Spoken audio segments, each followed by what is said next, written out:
Olá, boa noite, muito boa noite. Que prazer, que noite especial, que coisa linda. Estou muito feliz, muito emocionada. Hoje é um dia especial, o dia da nossa aula inaugural do Quilombo Educacional Princesa Anastácia. Nós estamos aqui recebendo todas as pessoas inscritas na nossa maratona Enem e com os nossos convidados especiais para falarmos sobre educação antirracista. Por onde começa e que caminhos percorrem uma educação antirracista? Né? E aí é a pergunta que eu faço para as nossas convidadas e o nosso convidado. Por quê? Ao pensarmos em um formato educacional através de um quilombo, quando você pensa quilombo é algo histórico. É uma forma, uma estratégia montada de luta, de resistência. Pensar quilombo ao longo da história, claro que ele vem sendo ressignificado. Mas quando você pensa quilombo nos dias atuais e através de uma forma de educacional, um modelo educacional, nós estamos dizendo para o mundo que nós queremos uma outra forma de educação. Nós queremos uma educação que combata o racismo, que enfrente o racismo, que traga a história da população negra, que fale que esse país foi construído principalmente por nós, homens e mulheres negras, que começamos esse caminhar sendo escravizados, que saímos dessa escravidão, mesmo que de forma simbólica, porque a escravidão ela se reinventou em outros formatos, mas que nós o tempo todo lutamos e resistimos para viver, né? Para viver bem, para sermos reconhecidos enquanto pessoas, sairmos desse formato de invisibilidade, de estrutura política, econômica, social, que nos invisibiliza e que, principalmente, tira de nós a possibilidade de construção de conhecimento. Então, nós estamos aqui através de um quilombo para dizer que nós construímos conhecimento, sim. Nós podemos fazer um formato de educação que traga pessoas, né? Que tragam escritores negros, escritoras negras, que tragam pessoas pensantes, que tragam pesquisadores que fazem parte desse universo. E é nesse formato, e é com muita alegria, que o Instituto Princesa Anastácia vem organizando esse quilombo, e nós reconhecemos que isso não começou agora. Essa luta, essa história já vem sendo formada por outras pessoas, por outros grupos, por outras comunidades de pessoas pensantes. Então, é nessa certeza de reconhecimento que eu, por exemplo, Doranei Alves, estou aqui e que passei parte da minha vida sendo formada por grupo de pessoas, por movimento negro, pelo Instituto Cultural Steve Biko, hoje aqui conhecendo também a realidade do Quilombo Educacional Vilma Reis, e outros, e muitos outros que não estão aqui presentes, mas que podem se sentir representados. Muito obrigada. Gostaria de começar convidando Jussi Silva, representante aqui do Instituto Cultural Steve Biko, para dialogar para a gente, para dar boas-vindas às nossas alunas e os nossos alunos, mas também para falar da sua grande parcela de contribuição nessa educação antirracista. Obrigada pela sua presença e pode ficar à vontade. Boa noite a todos, todas e todos. É um prazer estar aqui. Eu me sinto muito lisonjeada, eu me sinto muito alegre, muito feliz, né, de estar aqui em uma aula inaugural de mais um Quilombo Educacional, né? Isso é muito importante para a educação, principalmente da nossa juventude, né? É muito importante a gente pensar essa educação antirracista. Então, o Instituto Steve Biko, ele nasceu em 1992, né? Esse ano completou 28 anos. Foi uma ideia de um grupo de jovens, né, insatisfeito com a situação educacional. E eu acho que a educação antirracista ela começa justamente nesse momento em que a gente começa a se incomodar com a nossa ausência nos espaços, principalmente nos espaços de poder. E esse grupo que criou a Steve Biko se preocupou com a ausência de negros e negras nas universidades. Então, resolveu montar um cursinho preparatório. Isso era 1992, 28 anos atrás. Pensem vocês todos e todas, né? Como é que, até hoje, a gente ainda precisa estar lutando para garantir o nosso espaço nas universidades, né? No ensino superior. Então, assim, por que ao criar o Instituto Steve Biko, as pessoas que criaram, né, os fundadores, porque eu entrei um pouquinho depois, eu esse ano completei 21 anos no Instituto Steve Biko, trabalho voluntário, estava falando aqui com Dora Ney, né, que nesse percurso todo, a gente vem aprendendo muito a pensar e reelaborar essa educação antirracista. Porque, assim, no início, os professores começaram colocando frases na sala de aula, né, para que os alunos pudessem refletir. E hoje a gente consegue, a gente já vem construindo um legado, né, de uma educação antirracista baseado nos nossos ancestrais que vieram antes da gente e dos que ainda virão, né, porque a gente se empodera e a gente se fortalece com também o que chega de novo. Então, assim, logo depois, né, falando dessas frases, eu queria citar também o Banto Steve Biko, que dá nome ao Instituto, que quando ele define consciência negra, ele deixa 2 pontos bem importantes, que é a necessidade da gente se aquilombar, da gente se juntar, da gente formar grupo em torno de uma causa, né? E o Instituto Steve Biko escolheu a causa da educação por pensar que é um espaço, a educação é um espaço, né? Importante para que a gente consiga, né, vencer o racismo, para que a gente se fortaleça, porque uma das primeiras coisas que começaram a nos negar foi a educação. Foi uma coisa aleatória, foi uma coisa... Não, é um projeto muito bem pensado, né, muito bem estruturado para que a gente estivesse fora do conhecimento, porque o conhecimento ele abre portas, o conhecimento ele fortalece, o conhecimento faz a gente questionar, né? O conhecimento faz a gente se indignar, né? E a gente tem que se indignar com essa situação que está posta, né? Então, a Steve Biko hoje, Silvio Humberto até fala, né, nosso presidente de honra e vereador da cidade, que nós não somos mais um instituto que tem um CCN. Nós somos o próprio CCN, né? Nós somos a cidadania e consciência negra que tem um instituto. E ao longo desse processo, né, de formação de professores, de pensar uma educação antirracista, né, de reelaborar, porque o racismo, inclusive, ele se apresenta de diversas formas, né? Então, a gente tem que ficar se reinventando. Então, assim, logo após, né, esse começo, o CCN ele passou a ser uma disciplina, né? Uma disciplina. Tivemos vários professores de CCN ao longo desses anos, com contribuições muito boas, né? Muito importantes para o fortalecimento hoje do Instituto, nesses 28 anos.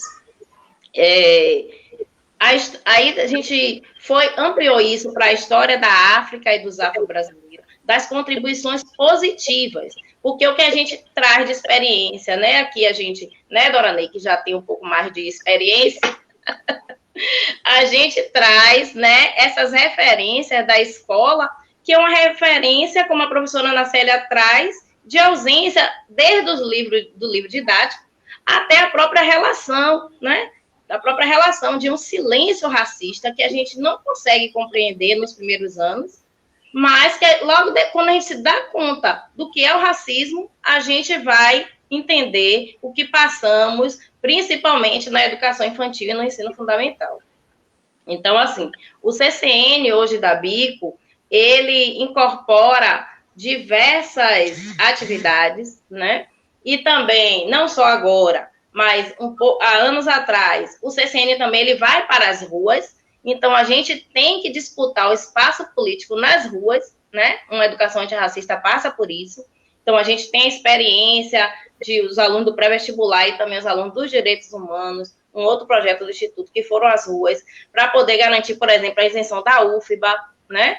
Para poder garantir, lutar por cotas na UFBA, entre outras lutas, junto com outros quilombos educacionais, E o Wesley sabe porque ele pesquisou sobre isso e ele sabe da minha ansiedade de trazer de volta o Fórum de Quilombos Educacionais, onde a gente possa reunir todos os quilombos educacionais. E por que quilombo educacional? Né? Porque é uma educação antirracista libertadora. Então, não é uma educação que as pessoas fiquem robotizadas, um pensamento único. É uma educação que permite que os estudantes eles possam pensar livremente, eles possam questionar essa sociedade racista que nós estamos vivendo e é que a cada dia nos deparamos com fatos novos e mais perversos.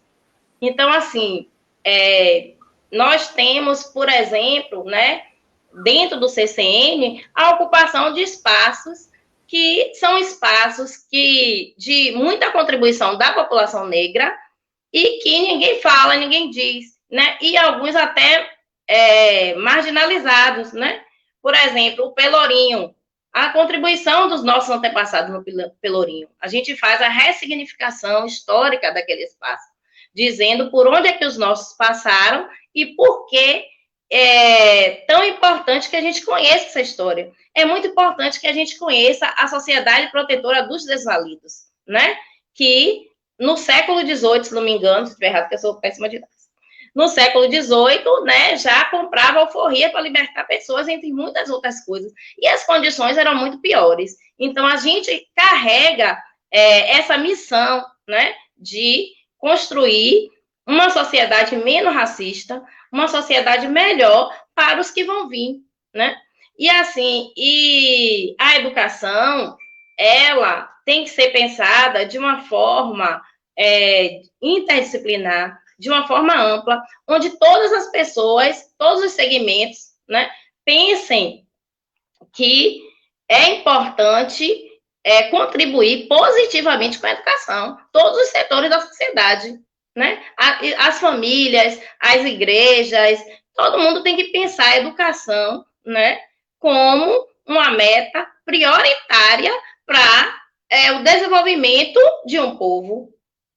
E o que é que a gente percebe? A gente percebe que nossa população, a população negra, ela ainda está, né, em um patamar educacional insuficiente, eu vou dizer, para não falar, né, outras coisas, insuficiente.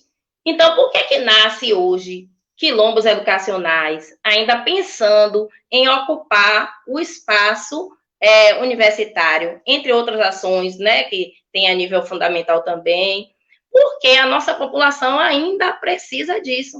E é a gente que tem essa responsabilidade de cuidar da educação dos nossos, porque não vão fazer isso por nós, infelizmente. Não vão fazer, né? Então, assim, o CCN também, no início, na Steve Biko, ele era focado na questão racial, mas hoje a gente não pode pensar mais apenas na questão raça, né? A gente tem que incorporar outras lutas que, quando associada ao quesito raça, tornam-se ainda mais excludentes. Então, assim, cidadania e consciência negra, né, é um diferencial, né, criado para o nosso fortalecimento, que é outra coisa que Steve Biko fala também, é o orgulho de nós mesmos. Então, o que é que dá esse orgulho? O que é que levanta a nossa autoestima, né? É a gente ter imagens positivas, é a gente conhecer a nossa própria história, é a gente perceber o potencial que nós temos. E isso não seria, se não tivesse o CCN, né? E isso, uma pessoa negra dentro de um espaço eurocêntrico como a universidade, muitos desistiram, muitas histórias, muitas pessoas desistiram nas públicas, nas particulares, por não conseguir se manter nesse espaço. E mesmo com essa formação inicial que a gente dá do CCN, né, que a gente tenta dar o máximo essa preparação para os estudantes, quando chega lá, a gente sabe que ele vai ter que enfrentar essa universidade racista, né? Então, é uma constante. O CCN, ele é cotidiano. né, a gente tem que nos fortalecer de todas essas experiências, dessa literatura que você falou, uma literatura negra, do movimento de mulheres negras, né, do movimento trans, de todos esses movimentos, e estar sempre unidos. E digo mais, a gente tem que fazer, né, o nosso plano, lutar bastante para poder reverter essa situação política.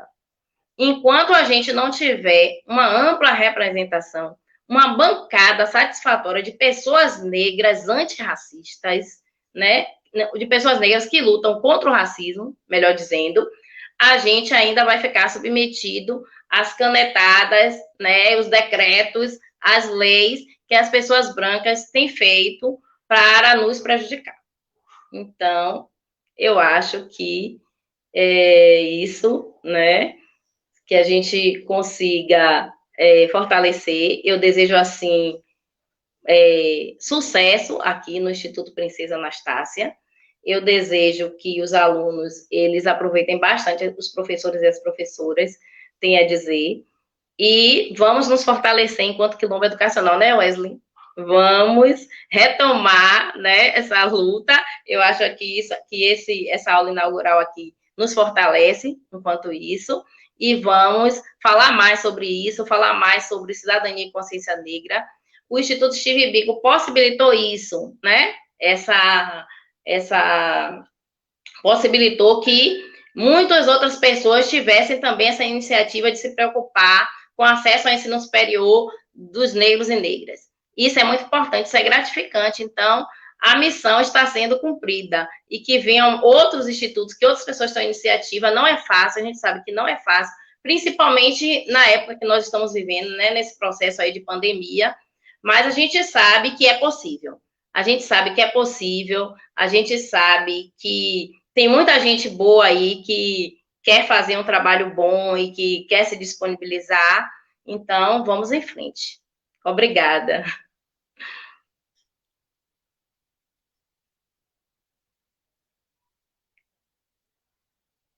Tá sem som. Tá sem som. Dora, tá com o microfone desligado. Ah, é. Tá sem som, pronto. Detalhes. Então, eu quero agradecer por essa potente aula, né? E antes de passar a palavra para o Wesley Conceição, eu gostaria de falar aqui o nome dos nossos professores, dos professores que toparam, né? Esse projeto com a gente, está aí junto conosco, realizando esse grande sonho, né? Nós teremos o professor Paulo Vendaval, na disciplina de História, Thales Ramon, na disciplina de Física, Bárbara Gonzaga, Matemática, a professora Ana Maria Silva, né? Redação, Rita Maria Alves, Biologia, Alessandro Barreto, que inclusive eu já vi aí, está na sala, Geografia, Lucas Xavier, Química, e o professor Márcio Paim, História da África. Então, estamos aí com uma equipe potente de professores. Então, Wesley Conceição, seja bem-vindo e vamos aí contribuir enquanto Quilombo Educacional Vilma Reis. Boa noite a todos. Gostaria de agradecer pelo convite do Instituto Princesa Isabel, parabenizar pela iniciativa, que é fundamental, né? Essa iniciativa. A gente precisa se aquilombar é preciso. Meu nome é Wesley Conceição, eu sou um dos coordenadores do Quilombo Educacional Vilma Reis, né? Também sou pedagogo, e a gente vai aqui falar um pouquinho sobre esses caminhos de uma educação antirracista e como os quilombos educacionais contribuem, né, para esse cenário. Primeiro, a gente pensar no termo quilombo, né, de que Abdias Nascimento, Beatriz Nascimento, entre outros intelectuais, vem resgatar esse termo e dizer que quilombo não é apenas um lugar onde os negros fogem, se escondem, né? Não é um lugar de negros fugidos. O quilombo também é um lugar de resistência, sobretudo de resistência. Quilombo é lugar de recriação. Quilombo é lugar de resgatar aquilo que a gente foi perdendo ao longo da caminhada, né? Então, os quilombos educacionais são esses cursos pré-vestibulares voltados para atender estudantes negras e negros, Marinês entrou aí, né? Voltado para atender estudantes negras e negros e que tem como um foco principal não só a aprovação desses estudantes na universidade, mas, sobretudo, a formação política desses estudantes, né? Eu acho que o nosso maior objetivo não é nem que eles ingressem, é que eles tenham essa formação política, que eles possam multiplicar todo esse conhecimento, toda essa consciência negra que é fundamental para que a gente se fortaleça, né? A nossa cultura, a Marimbaane vai dizer que a nossa cultura é o nosso sistema imunológico. Então, a nossa cultura negra, essa formação, os quilombos educacionais estão aqui para fazer essa formação com esses estudantes.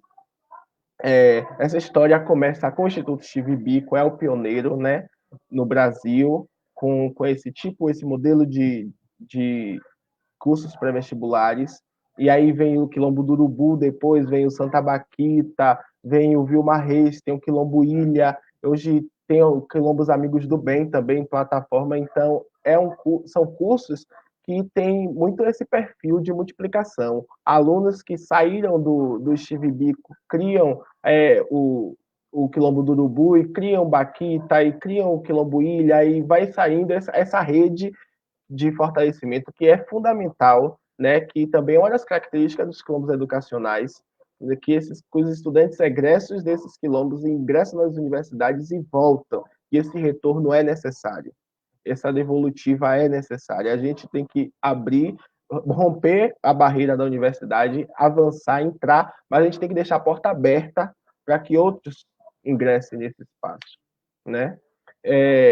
E essa educação, os quilombos educacionais, eles fazem a educação para as relações étnico-raciais, né? Essa educação que o Instituto Steve Biko, por exemplo, quase 10 anos antes da aprovação da Lei 10.639, né, que obriga ao ensino de história e cultura africana e afro-brasileira na educação básica, o Instituto Steve Biko já estava trabalhando com essa questão das relações étnico-raciais. Os quilombos educacionais, eles já trabalham com essa questão, e trabalham com essa questão não porque eles estão sendo obrigados pela lei, eles trabalham porque eles entendem que a educação para as relações étnico-raciais, com a educação antirracista, é fundamental para combater esse sistema opressor, é fundamental para fortalecer os nossos jovens, fortalecer o nosso povo, né?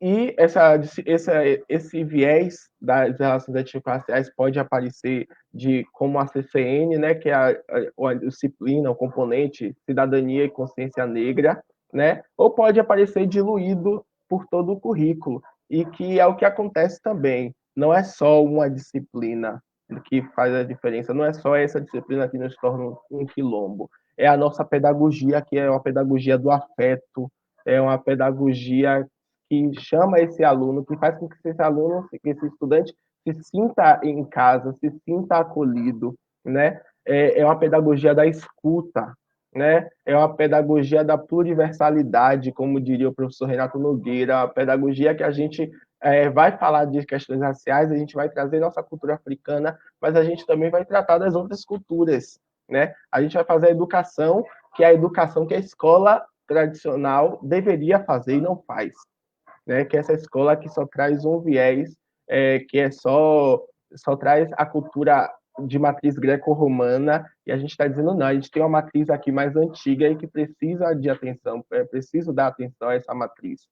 Então, é isso que os quilombos educacionais têm feito ao longo do tempo, e eu fico muito feliz do Instituto Princesa Anastácia estar surgindo e criando esse quilombo educacional. A Princesa Anastácia também, que é uma figura, né, que muitos não conhecem, e que os quilombos educacionais estão aqui para mostrar que sim, existiu essa princesa, e que a marra que ela usava vai ser derrubada e já foi derrubada, né? E que agora ela tem direito de fala, e que ela vai falar, e ela vai gritar, e a gente está na luta, aí, inspirados pela Princesa Anastácia, né? E a gente não vai permitir mais, os quilombos educacionais não vão permitir mais que se coloque essa marra na boca dos nossos jovens, né? Que a gente seja silenciado. Chega de desse processo de silenciamento do nosso povo, da nossa cultura, né? E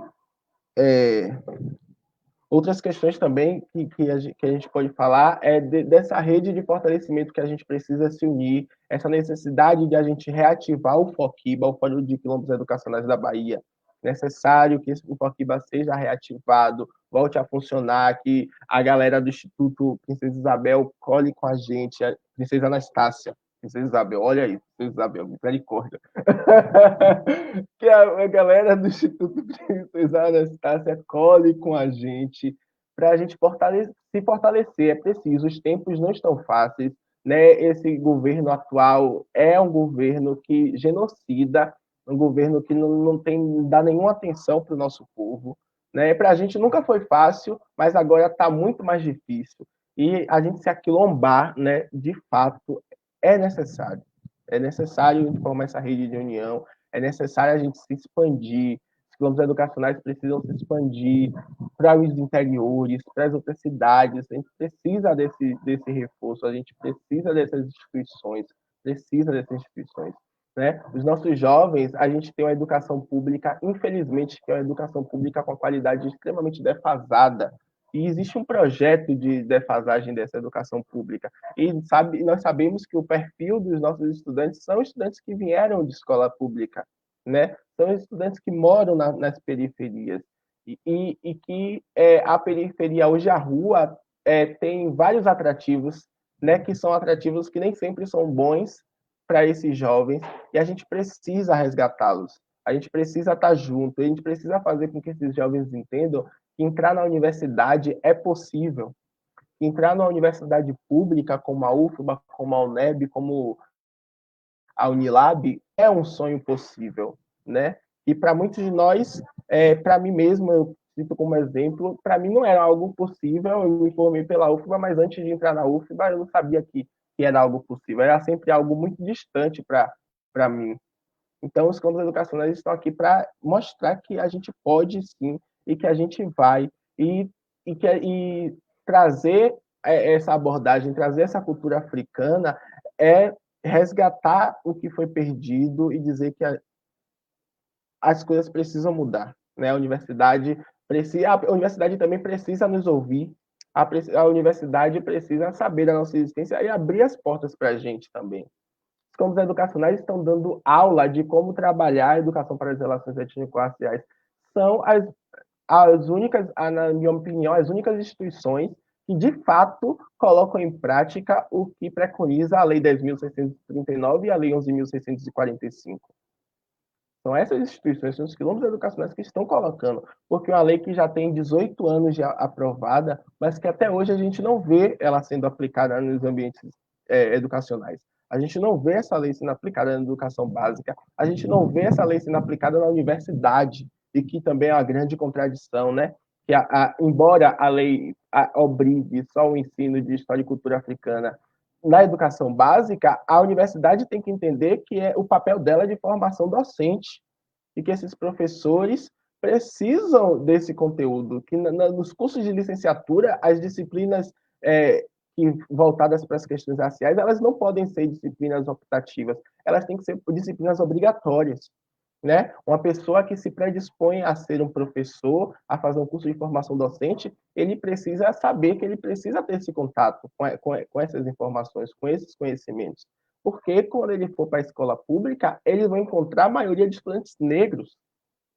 Não dá mais para a gente permitir que a universidade trate as questões raciais, trate os estudos raciais como algo menor. Somos disciplinas optativas e que não são ofertadas todo semestre, né? E que muitas disciplinas, em muitos institutos essa disciplina nem existe. Então, a universidade precisa se preocupar com isso e precisa assumir o seu papel, precisa tomar responsabilidade para si também, e essa é uma luta também dos quilombos educacionais, né? De fazer essa cobrança com as universidades, né? Fazer essa cobrança. Isso é fundamental. Então, Eu não vou me alongar muito, a gente pode também esperar depois, vai ter a conversa com quem estiver perguntando, quem tiver alguma pergunta, as contribuições, ainda tem pessoas para falar. Então, eu queria mais uma vez agradecer e parabenizar, né, essa iniciativa do Instituto Princesa Anastácia de criar mais esse quilombo educacional e vida longa para o quilombo educacional Princesa Anastácia. Prosperidade, sucesso. Hoje é uma sexta-feira, né, e que Oxalá abençoe essa iniciativa. É isso. Obrigado, gente.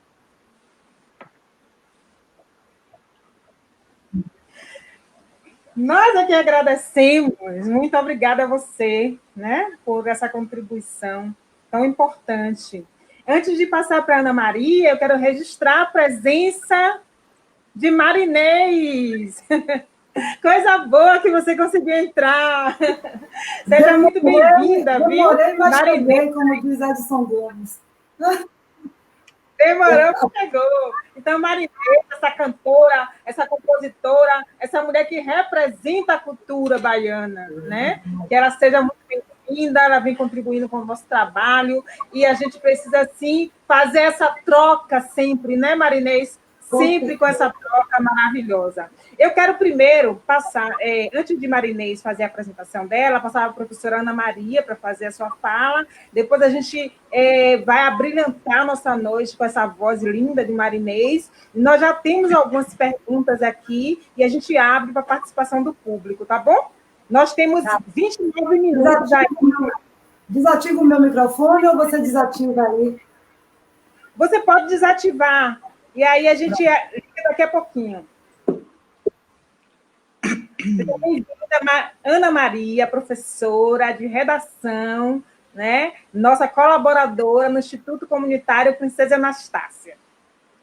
Boa noite a todos e todas. Quero agradecer aqui pelo convite. É uma honra estar falando sobre isso. Eu acho que é um tema extremamente importante.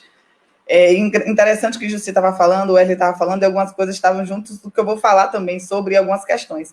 Inclusive, eu acho que a principal arma para a gente discutir, fazer esse combate à cultura racista que nós temos no Brasil, constantemente alimentada, infelizmente, é a leitura, né? Eu sempre falo com meus alunos que a leitura é o caminho para a gente desconstruir esses racismos e trabalhar e mostrar a representatividade, que é extremamente importante. Eu vou falar um pouco sobre a minha experiência na faculdade, por exemplo. Eu fiz letras na UFBA, e até então, muito encantada com a literatura, e aí fiz uma disciplina, que aí, Wesley, você falou, eu lembrei, essa questão era optativa, né? Era a etnicidade e literatura brasileira. Eu falei assim, vou pegar porque é uma disciplina que me interessa, porque é etnicidade, porque até então, na escola, eu sempre estudei escola pública, nunca teve qualquer discussão sobre isso, né? Apesar de eu sempre gostar de ler, eu não me via representada. Então, eu falei assim, vou pegar para conhecer. E aí me encantei. Eu lembro que, eu não lembro quanto tempo, mas um pouco depois de estar na disciplina, eu perguntei à professora como é que eu fazia para entrar no projeto, porque ela representava um projeto de discussão sobre escritores afro na UFBA. Eu disse, olha, eu queria saber se tem como eu entrar no projeto, porque eu achei a disciplina maravilhosa. E eu falei com Florentina, né, que foi minha orientadora maravilhosa, muito do que eu sou eu devo a ela, em relação a todas as discussões que eu aprendi na faculdade, foi Florentina Souza, que me orientou também quando eu fiz pós-graduação. Então, assim, foi um caminho. É minha orientadora também. Ah, é sua orientadora também? Maravilhosa, também, né? Não tenho nem o que falar. Então, assim, Flora abriu caminhos para mim. Até então, eu não tinha pensado. Eu não gostava, por exemplo, de poema na escola, porque eu achava poema muito insosso. Quando eu fui apresentado Cadernos Negros, eu mudei minha percepção totalmente. Por quê? Porque era um universo que me representava, né? Era um universo, eu adoro, era um universo que falava de minha vida também. Então, assim, aquilo ali mudou totalmente minha percepção. E, claro, hoje eu vejo uma outra perspectiva como professora, mas é uma disciplina optativa, como o Wesley falou. Nem todo mundo vai etnicidade para quê? Eu vou trabalhar etnicidade e literatura brasileira. Fora os preconceitos que eu vivi quando eu ia apresentar trabalho, os questionamentos de, você está falando sobre representação, você não está falando sobre o livro. O que é que a obra fala? Você tem que falar sobre o poema em si, não sobre a representatividade. Então, na faculdade, foi mais ou menos em 2004, 2005, não lembro mais ou menos quando foi que eu entrei no projeto, mas assim, a discussão ainda era muito superficial e nós éramos sempre questionados. Por que falar sobre isso? Eu lembro que eu fiquei impressionada que no Largo do Tanque tem um busto de Luiz Gama. Eu nunca tinha ouvido falar em minha vida de Luiz Gama. Luiz Gama, um poeta baiano que foi para o Rio de Janeiro, extremamente importante, que era abolicionista, que era rábula na época, que ele tinha sido escravo. Ninguém nunca me falou na escola sobre Luiz Gama. Emparedado, também de Cruz e Souza, nunca trabalhei na escola, só trabalhei com outros. Então, assim, a gente vai desconstruindo na universidade. Só que aí são questões individuais, entende? Quando você falou da questão da Lei 10.639, eu trabalho em sala. Mas por quê? Porque eu tenho outra percepção. Na faculdade, eu me formei a partir dessa perspectiva e fiz projetos. Só que, ao invés de ser uma questão coletiva, a gente vê um individual. O professor, e aí eu cheguei a dar uma olhada nos comentários, alguém perguntou por que não se trabalha, porque, infelizmente, algumas escolas trabalham com a percepção do professor. O módulo não aborda, então o professor não quer abordar. Eu acho que é importante a gente trazer essa ideia de como você trabalhar educação antirracista desde a base. Dá para trabalhar com pequeno? Dá, porque tem livro de literatura infanto-juvenil. Tem um presente de Ossanha, Joel Rufino, tem Zumbi dos Palmares, que também, de uma perspectiva infantil, você já dá para trabalhar com criança. E outra, literatura africana também, porque a criança, ela quando vê os contos europeus, ela se sente na normalidade, digamos assim, né? Mas a literatura africana causa um estranhamento. Por quê? Porque não está acostumada a ver. Eu lembro que eu trabalhei no 6º ano, que feio. E aí tem todo o contexto de desconstruir o que é bonito e o que é feio. Mas por quê? Porque ela, desde pequena, ela só vê a representação branca, né? Eu lembro de uma menina também no 6º ano, perguntou se cachorro vivia na África. Eu disse, meu amor, se tem gente, como é que não tem cachorro? Olha, mas assim, a percepção de criança é que só vê o lado negativo. Porque, infelizmente, nós somos sempre, né, alimentados com a perspectiva negativa. Então, como trabalhar a ancestralidade? Como pensar, olha, eu sou descendente de negro, mas a perspectiva é sempre negativa que se vê. Então, geralmente a criança não quer. Então, tem essa questão do empoderamento muito forte a partir da literatura. Cadernos Negros, Esmeralda Ribeiro, Conceição Evaristo, o que não falta são escritores. A questão é a visibilidade. Eu, por exemplo, o primeiro que eu trabalhei foi Luiz Gama. Luiz Gama e José Carlos Limeira. Peguei até um livrinho aqui, não vou, acho que pelo tempo não dá para falar muita coisa, não sei se vocês conseguem ver, foi um dos primeiros, eu consegui no sebo, porque eu não achei na livraria, a Tabax, eu consegui no sebo, tá bem assim, bem velhinho, mas tá muito bem cuidado. Olha Limeira e Semog, né, que eram os dois escritores. Então, foi uma honra, eu tive a possibilidade de conhecer Limeira, uma pessoa maravilhosa. Uma relíquia. Não é? E assim, a questão é você se empoderar a partir da literatura, principalmente. Você começar a ver, olha, eu começo a ser representada a partir disso. A criança pequena, olha, gente, eu tenho como personagem principal, e é uma coisa boa, o que é importante, porque não adianta ter qualquer tipo de representatividade. É representatividade positiva, né? Porque às vezes fala assim, mas tem negro na novela, ok. Como é o negro na novela? É escravo. A gente quer o negro como personagem principal e como uma posição de destaque. E essa construção da literatura eu vim ter na faculdade. Na escola não se trabalhava sobre isso. A escola era só o livro pelo livro quando se trabalhava. Então, a questão que o Wesley falou, inclusive, é importante se pensar de maneira mais ampla. Não apenas pensar naquele indivíduo que vai fazer aquela parte. Eu sempre, depois, claro, de Florentina, né? Eu sempre, mais uma vez, sempre agradecendo, porque se eu trabalho muito com essas coisas é porque ela me orientou e eu tive toda a liberdade no projeto, a gente discutiu várias questões, o Wesley, já que é orientando dela, conhece muito bem. Eu trabalho na escola, sempre trabalhei, né? Inclusive, quando eu trabalhei em escola pública, foi em Veracruz, eu levava meus livros de literatura infantil juvenil, era até engraçado que os meninos ficavam morrendo de medo, eu falava assim, olha, estou emprestando, mas se vier lascado, eu tiro ponto, zero a questão, os meninos ficavam morrendo de medo, porque ela não tinha a literatura. Só que é uma possibilidade de compartilhar, de tornar possível que eles tivessem conhecimento. E aí eu mostrava para eles apresentarem trabalho, para que eles tivessem a maior possibilidade de conhecer a literatura, porque até então, infelizmente, a gente não vê. Teve uma vez, foi da Copa, na África do Sul. Aí a gente foi também na escola pública, tinha que trabalhar com a África do Sul, com a Copa. Eu disse, tudo bem, já que eu sou obrigada a trabalhar com a Copa, eu vou trazer uma outra perspectiva.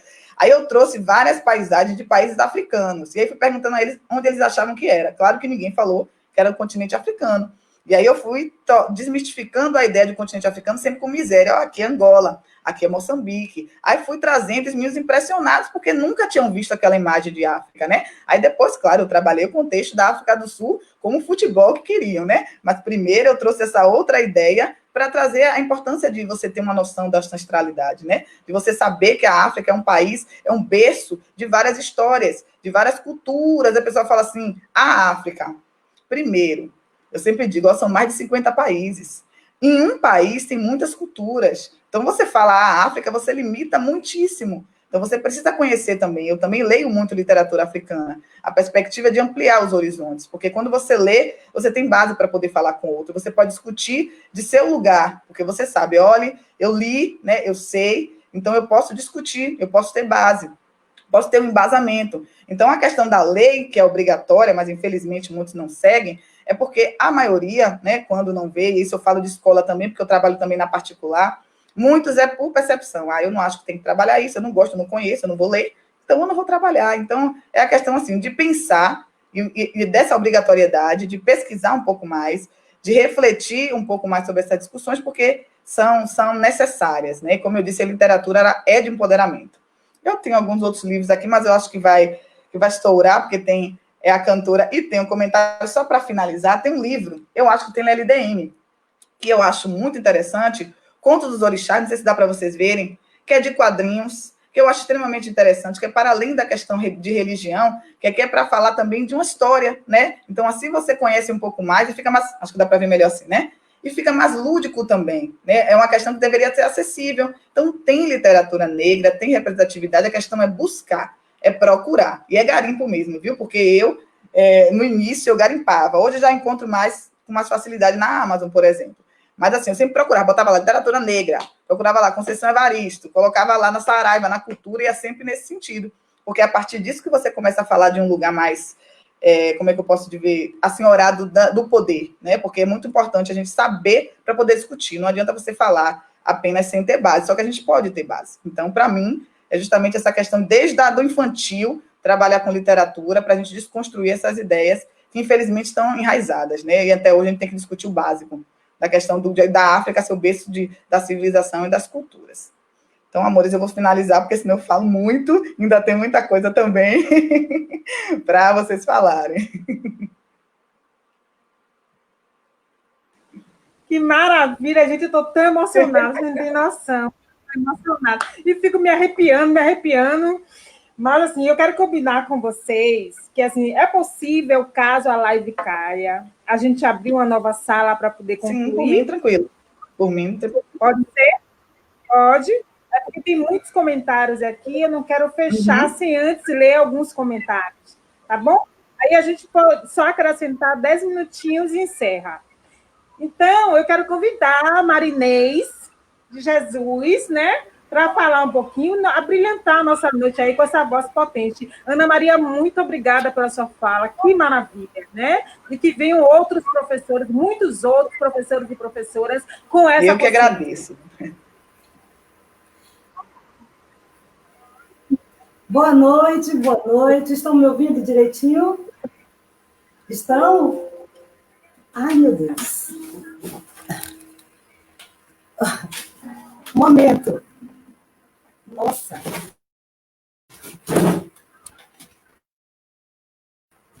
Peraí, um momentinho.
Gente, acho que ela caiu, a conexão dela caiu.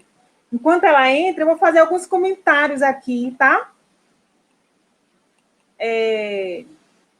Nós temos agora 43 pessoas na live.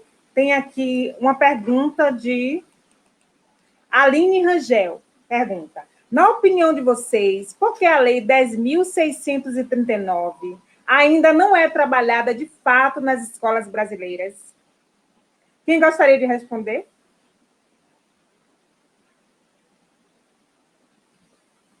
Posso responder também, não tem problema.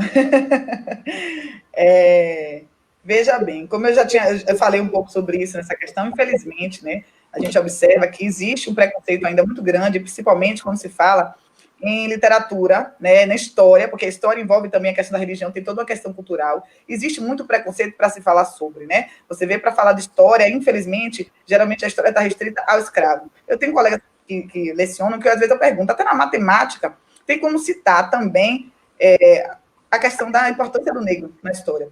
Mas muitos optam por não citar, tanto na história quanto na geografia e em outros contextos. Infelizmente, muitos seres humanos trabalham com cobranças. Como na escola não é fiscalizada, então fica muito a cargo de cada escola. Aí fica a critério, como eu falei, de cada professor também. Tem professor que não busca. É preciso o Estado ter essa base. Uma coisa que eu esqueci de comentar, que estava anotado aqui, mas também não deu tempo, teve uma época, porque estava no projeto, que a gente fez mini curso para professores da área de pública e privada, que falava sobre a literatura infantil, a literatura negra, para trabalhar em sala de aula. O que a gente percebeu? Que a maioria não sabia. Então, na verdade, muitos não é nem por uma questão assim, eu não quero trabalhar, porque falta de conhecimento mesmo. E o professor já tem uma demanda. O Estado, infelizmente, não dá possibilidade, porque deveria ser obrigatório, como o Eder falou, tanto na faculdade como no. Se você já se formou, se não tem mais, o Estado deveria fazer um curso. Porque o professor, ele precisa ter essa base, mas infelizmente não tem. É muito a cargo. Como eu disse, no meu caso, eu peguei uma disciplina optativa e a partir daí trilhei outros caminhos. Mas e se não tivesse visto essa optativa? Né? Eu teria que fazer esse caminho sozinha. Então, nem todo mundo faz. Infelizmente, é por isso que não tem uma efetivação da lei. Não há busca. O Estado realmente criou a lei como se fosse assim, vamos criar a lei para não reclamar, dizer que não tem, mas a obrigatoriedade fica por conta das escolas. E qual é a escola que trabalha? Quando você vai trabalhar a religião afro-brasileira, se tem no módulo, tem que ser todo um cuidado, porque aí vem, Deus é mais. Não existe um cuidado em trabalhar sobre isso, né? Então, infelizmente, é por conta disso. Não há uma base, não há uma fiscalização, porque se tivesse fiscalização, teria esse trabalho na escola, mas, infelizmente, fica muito a cargo do individual, ao invés de ser do coletivo, do trabalho como um todo. É difícil ter um projeto. Às vezes, o que é que nós temos? Novembro, que antes era 13 de maio, agora é 20 de novembro. Aí trabalha nesses dois períodos. Vamos trabalhar literatura negra nesse momento e nesse momento.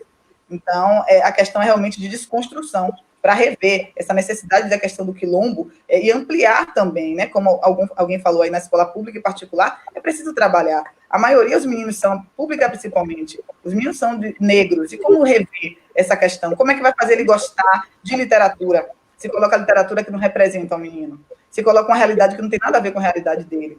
Então, tem essa construção. Eu lembro que na sala eu trabalhei com negro drama, escola pública. Os meninos todos conheciam, ok. Mas quando eu pedi para analisar, não sabia. Então, né, a questão de você conhecer e realmente saber como é aquela construção. Eu fui citando trecho por trecho, discutindo com eles. Eles, entendeu? Então, tem essa questão de você ter esse conhecimento e trabalhar. Porque não adianta só você jogar lá no módulo, leia aí, e depois a gente trabalha de qualquer forma, entende? Então, nessa concepção, infelizmente, é uma falta de fiscalização e fica a cargo do individual também. Creio que eu tenha respondido, espero que eu tenha respondido a pergunta. Eu queria complementar a fala, né, a resposta de Ana Maria, porque eu acho que um dos principais motivos que levam a Lei 10.639, né, e a Lei 11.645, que inclui aí a cultura indígena, a história e cultura indígena, o maior motivo que leva essas leis não serem aplicadas, eu acredito que é o racismo estrutural, né? É o racismo escolar que está presente na estrutura, que é o pilar, um dos principais pilares hoje da escola, infelizmente, é o racismo, e isso impede que professores queiram aplicar. Tem também uma influência, para além da questão do racismo, a influência do cristianismo dentro desse ambiente escolar. Então, para muitos professores evangélicos, falar de história e cultura africana é falar de candomblé, né? Eles acham que se resume a se falar de candomblé, se falar de orixá, e já se cria uma barreira.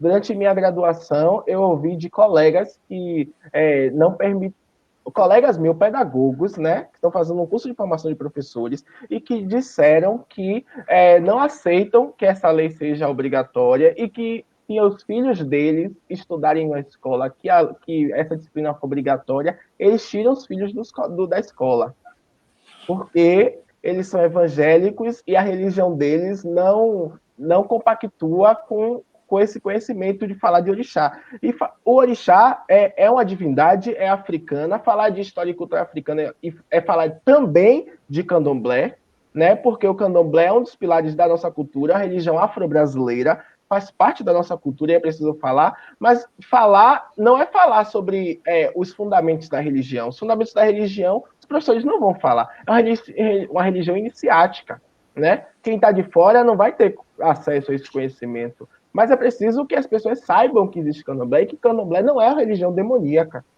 É preciso que esses estudantes saibam que, para a gente que é de candomblé, e eu sou uma pessoa de candomblé, o diabo a gente nem acredita em diabo, em satanás, em demônio, a gente não acredita. E é preciso falar que existe culto ao orixá no continente africano e que é apenas uma cultura dos iorubais, existem várias outras culturas e que esses estudantes precisam conhecer.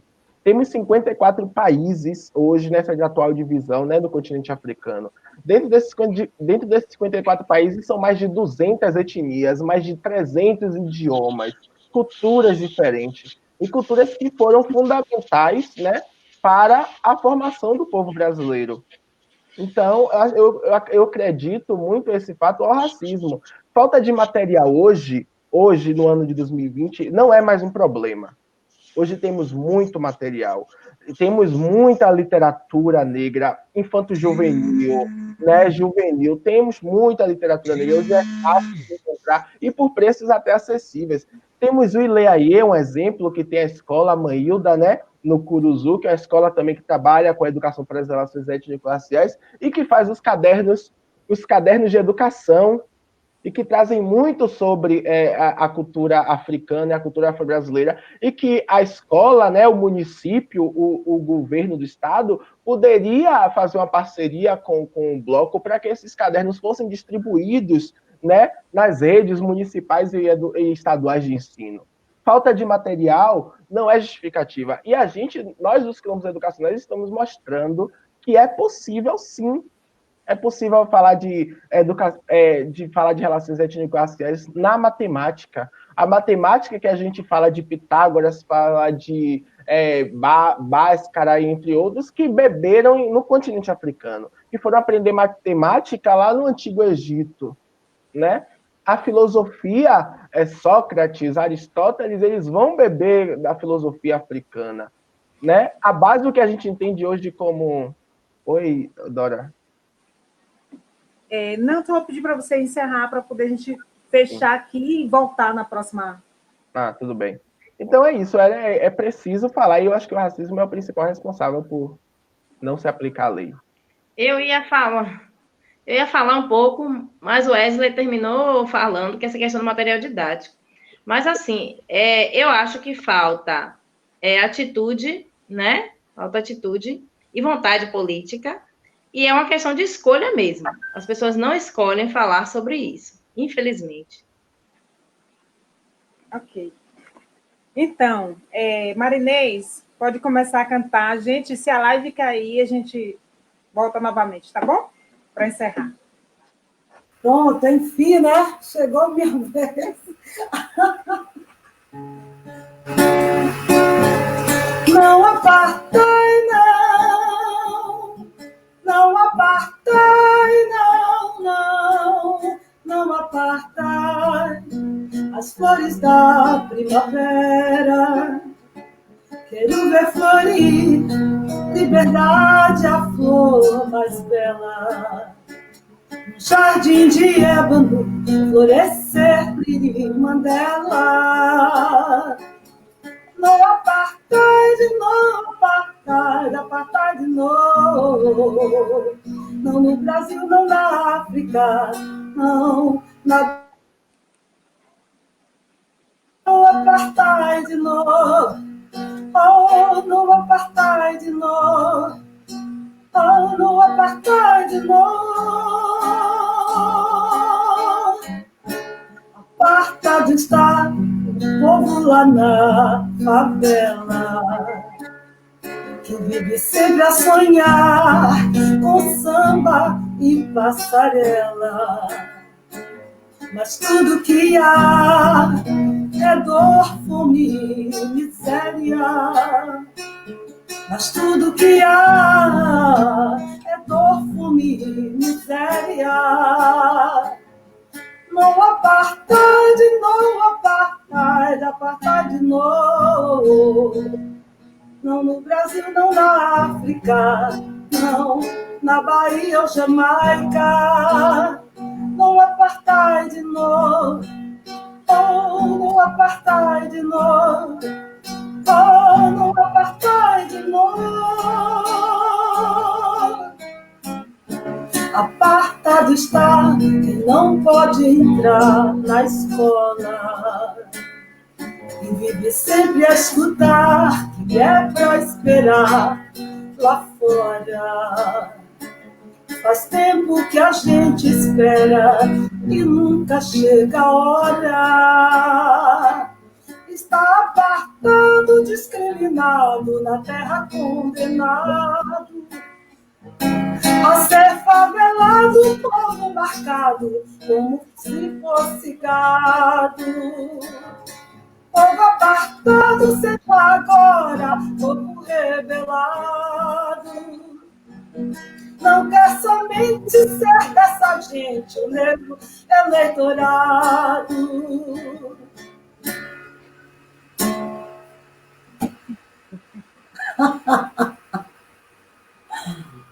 É isso.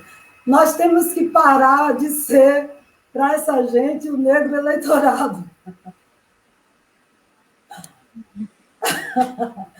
Né? Quer falar alguma coisa sobre a questão que a gente está discutindo, sobre a experiência de quilombo educacional? Olha,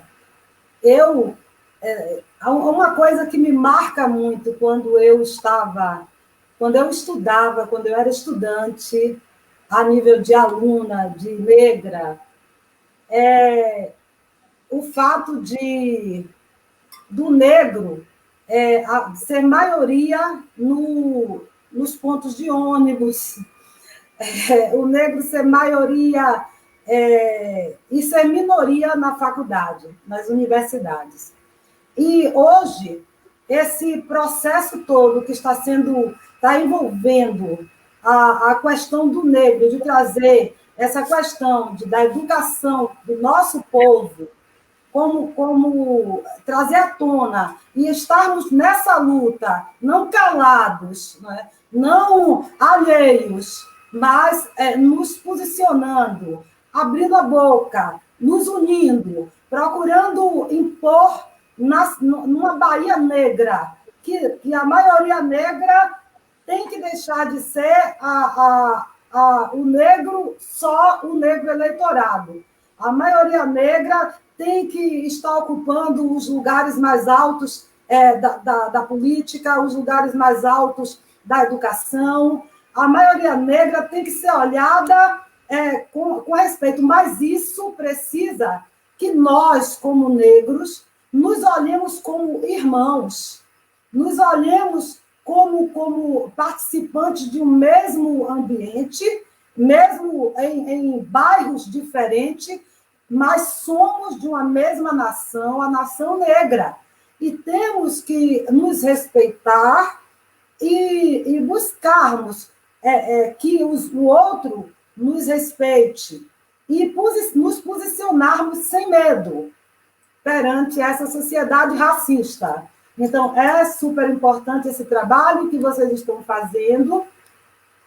Claro que nós temos que procurar desvincular as questões, algumas questões pessoais. A gente tem que sobrepor as questões pessoais.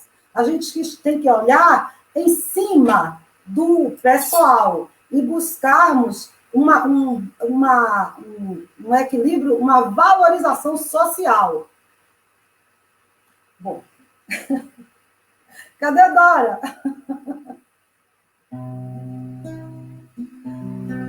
Dora Ney, saiu. Acho que é porque encerrou, né? Vai voltar?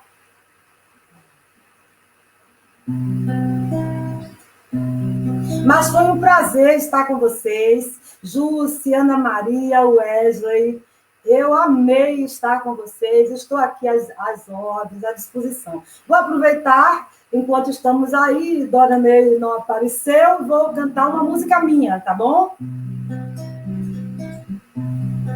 Não desistiu de você, ele te quer.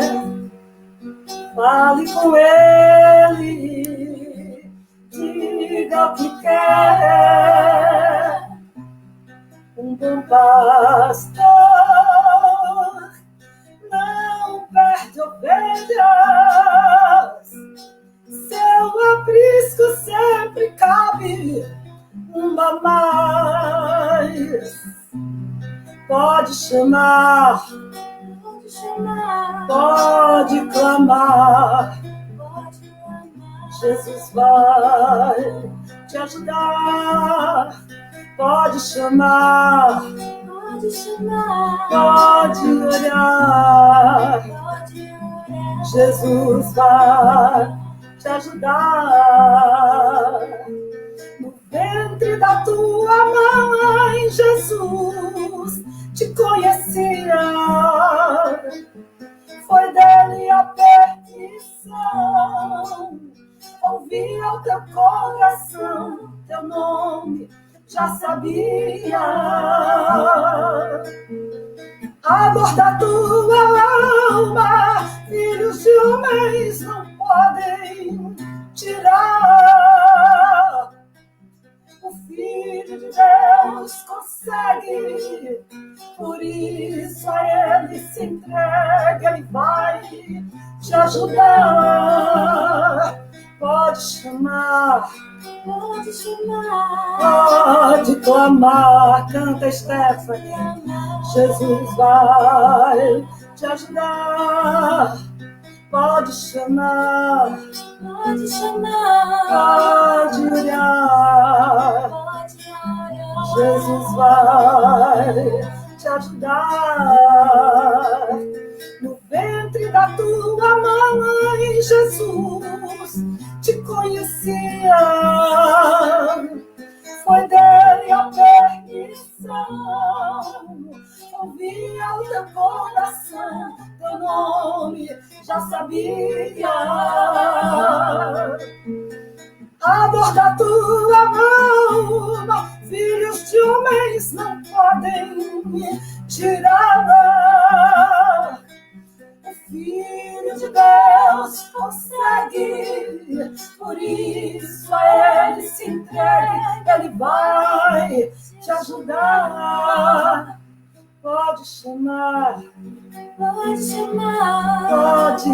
clamar, Jesus vai te ajudar. Pode chamar, pode olhar.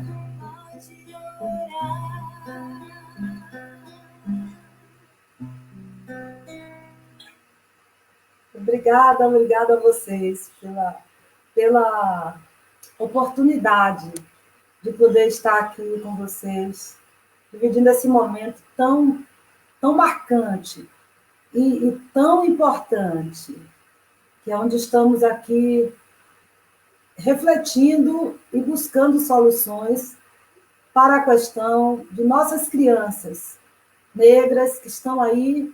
Temos uma grande responsabilidade em passar para elas valorização e caráter, né?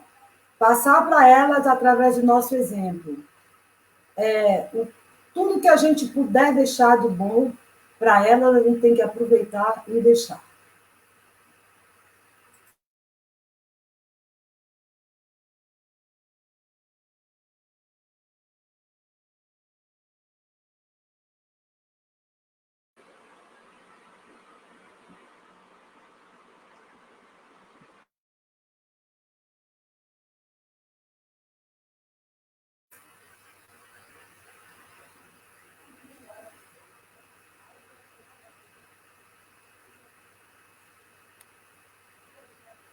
Cadê? Já sabe.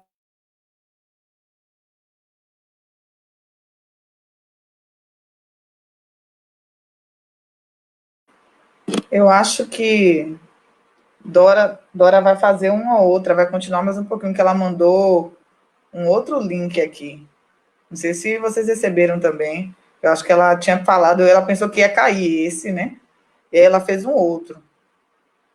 E Marinês, muito obrigada, viu? Maravilhosa. Música perfeita, a Recebi voz. outro link também. É Uma voz de sexta-feira. preto. Ah, Então, não é? voz de preto. Isso aí a gente trouxe da Maravilhoso, África. maravilhoso, perfeito. É por isso também que nós somos muito invejados.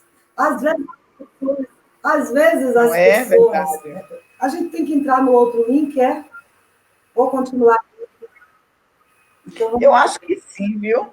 vamos Eu acho que a gente sair tem que entrar no desse. outro link, É, porque não é? vamos sair desse para ir para o outro. Ela mandou outro link. Ah, ela entrou nesse? É pra Ele gente entrar está no ao outro, vivo, Dora? caiu e voltou agora. Não sei como foi acontecer, mas vamos continuar. Vamos continuar. Marinês Então concluiu continua a fala nesse? dela? Eu acho.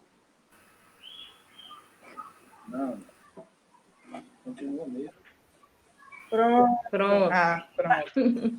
vamos nessa. Tem algumas mensagens aqui que eu gostaria de ler, que tem... Está saindo áudio.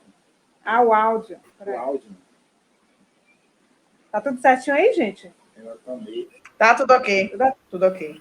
Então, deixa eu dar uma lida aqui em alguns comentários, né? Paulo disse que está travando. Ana Jussara, sabe as palavras, colegas educadores. Parabéns. Yuri disse, ótima fala, Wesley. O racismo estrutural é um câncer e precisamos colocar políticos pretos em Brasília, em tomadas de decisão, vontade política e racismo estrutural. Léo Muniz diz, há épocas mais especiais dos meus estudos foi fazer parte da escola comunitária Luísa Maim. Salve a todos que lutam para que nossa história seja contada de forma correta. Viva a escola comunitária Luísa Maim, né? Uma maravilhosa referência para todas nós, todas e todos nós. Pronto. Então, assim, eu gostaria de nesse momento, abrir para que vocês possam fazer as considerações finais. Marinês novamente caiu, mas aí a gente conclui, né, com a fala de vocês. Quem gostaria de começar? Não tem mais nenhuma pergunta aqui. Pronto. Primeiro, eu quero novamente agradecer nesse momento aqui, né, Doranei, foi muito bom. Eu vim aqui, gostei muito, estou muito feliz. O Wesley também, reencontrar você. Ana Maria, né, que a gente já tem aí uma história também de trabalho juntas. Eu gostaria de dizer para os estudantes que não desistam. O cenário não é muito favorável, mas é possível e a gente tem que acreditar, né? Ainda dá tempo de fazer muita coisa, a gente tem que ir realmente para o enfrentamento, que vocês se cerquem com os professores, né? Que perguntem bastante, invistam bastante nisso. Será uma experiência única que ficará marcada, com certeza, na vida de vocês. Quero dizer que o Instituto Chivibico está aberto, né, para que a gente faça essas trocas, para que a gente converse mais, para a gente criar estratégias, né, trocas, estratégias, para que a gente possa ficar fortalecida, quilombado. A educação é a única coisa que nós temos. É o nosso caminho de crescimento, de superação, né, de entendimento. Então, vamos estudar, né? Vamos estudar, que com certeza teremos bons resultados. Então, vida longa ao Instituto Princesa Anastácia. Muito obrigada mesmo por estar aqui e até breve. Até. Até breve, até muito breve. Quem gostaria? Pode ativar o microfone. Pronto.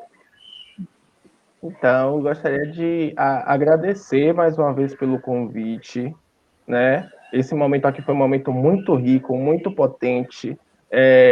gostaria de desejar também, parabenizar pela iniciativa e, mais uma vez, desejar que esse projeto tenha vida longa, que esse projeto reverbere, né, que esses estudantes, e aí a mensagem para os estudantes de que a caminhada não é fácil, e nunca foi, mas que a caminhada ela é necessária e que a gente vai conseguir alcançar os nossos objetivos. Né? Nosso povo tem um histórico de luta muito grande, a gente já passou por muita coisa, e por mais adverso que seja o cenário, a gente vai conseguir. Quero ver vocês para o ano em 2021, 2022, nas universidades. Quero me bater com vocês pelos corredores por aí. Foquem e saibam que vocês vão conseguir. O objetivo, a vitória é certa. A vitória é certa. E parabéns, obrigado por esse momento aqui.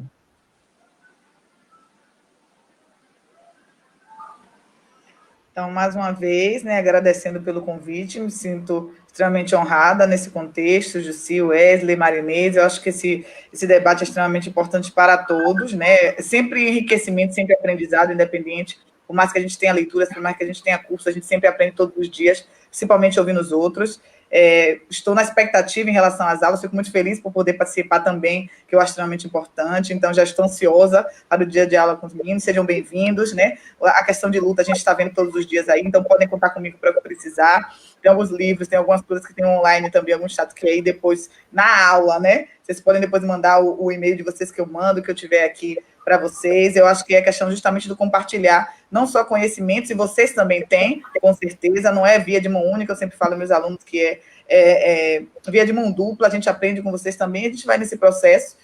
Mais uma vez, agradeço muito pelo convite, fico feliz, e vamos seguindo para fazer um futuro melhor, né, nesse combate ao racismo que a gente vê diariamente sendo construído. Então, a gente vai fazer também nossa própria educação, vamos continuar fazendo, que desde o século XIX tem isso, o Luiz Gama está aí para provar, e a gente vai continuar nos fortalecendo com essas escritas, essas potências. Então, meus amores, agradeço mais uma vez a participação e fico na expectativa para as aulas.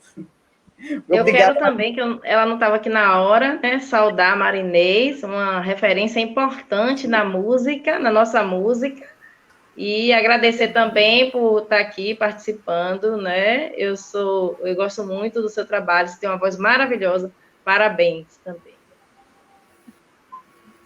Obrigada. Eu quero agradecer, eu quem agradeço por essa rica oportunidade, onde toda vez que ouço cada um de vocês, ouvi hoje vocês, Dora Ney sempre está me enriquecendo e eu estou aprendendo cada vez mais. Por isso que toda vez que ela me chama, eu digo, minha filha, você é minha irmã, parceira, estamos juntas. Eu quero parabenizar ao Instituto, parabenizar todos vocês e desejar, assim, que vocês se fortaleçam mesmo, que vocês levantem, todos nós, levantemos a cabeça, os professores ensinem, podem ensinar com a cabeça erguida, porque estão ensinando de nossa terra, nosso lugar, né? De onde nós viemos, com muito orgulho. E como eu estava dizendo, justiçado, porque ele é tão rico, tão cheio de nobreza, sabe? Que é isso, instiga a inveja.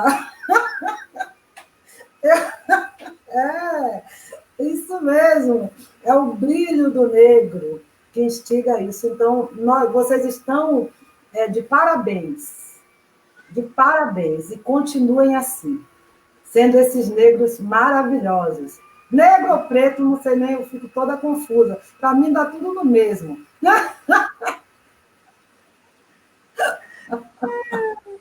Vamos lá, gente. Nós que agradecemos, né? Foi um dia, assim, maravilhoso, de muitas emoções.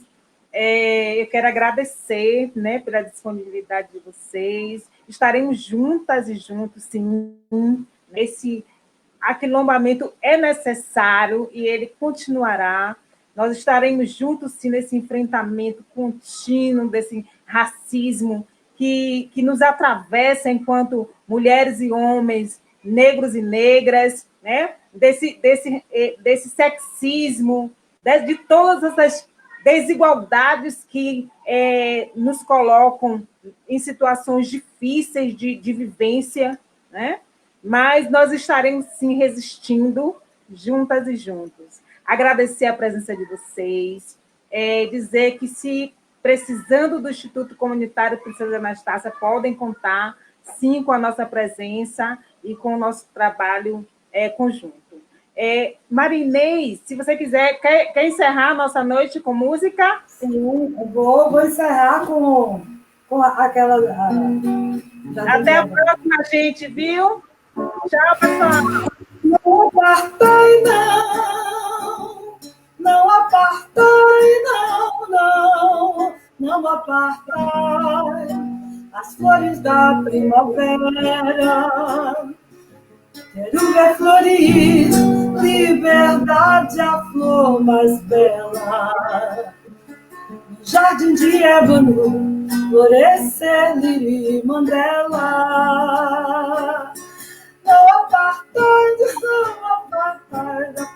de novo. Não no Brasil, não na África, não na Bahia ou Jamaica. Não apartai de novo, não apartai de novo, oh, não apartai de novo. Apartado está e não pode entrar na escola, que vive sempre a escutar, que é pra esperar lá fora. Faz tempo que a gente espera e nunca chega a hora. Não apartai de novo. Não no Brasil, não na África, não na Bahia ou Jamaica. Não apartai de novo. Oh, não apartai de novo. Oh, não apartai de novo.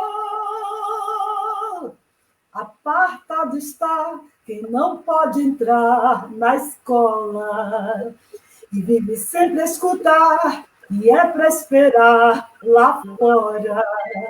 Faz tempo que a gente espera e nunca chega a hora. Está apartado, discriminado, na terra condenado a ser favelado, povo marcado como se fosse gado. Povo apartado, seja agora povo rebelado. Não quer somente ser dessa gente o negro eleitorado. Pois é. Gente, eu quero agradecer algumas pessoas antes de encerrar. Agradecer as mulheres que fazem parte do Instituto Princesa Anastácia, Estela, Neurides, Pina. Agradecer a Isael Barros, a Vitória, a Paloma, a Yuri, aos professores Paulo Vendaval, Thales Ramon, Bárbara Gonzaga, Ana Maria, Rita Maria Alves, Alessandro Barreto, Lucas Xavier, Marrom, e o professor Márcio Paim. Se eu esqueci de alguém, por favor, me perdoe, e depois eu dou um abraço quando acabar isso tudo e vai passar. Beijo. Tchau, Marinês, muito obrigada. Beijo.